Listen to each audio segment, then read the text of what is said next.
నువ్వు ఏ స్థితిలో ఉన్నావు, ఏ యొక్క దీక్షని చేస్తున్నావు, ఏ ప్రచారం చేస్తున్నావు, ఏ వ్యాపారం చేస్తున్నావు, ఏ జ్ఞానంతో ఉన్నావు, నువ్వు శాస్త్రవేత్తవా, నువ్వు పండితుడువా, నువ్వు పామరుడువా, నువ్వు ఎవడు అనేది కాదు.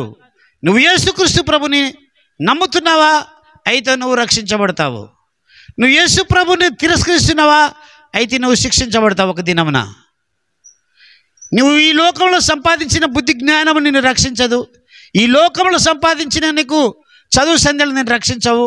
ఈ లోకంలో సంపాదించిన పలుకుబడి నిన్ను రక్షించదు.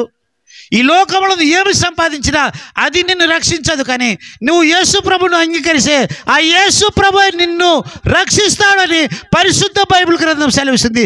ఆ మాట రూఢి అయినది, నమ్మదగినది, విశ్వసించదగినది, అది నిజమైన నిబంధన కలిగి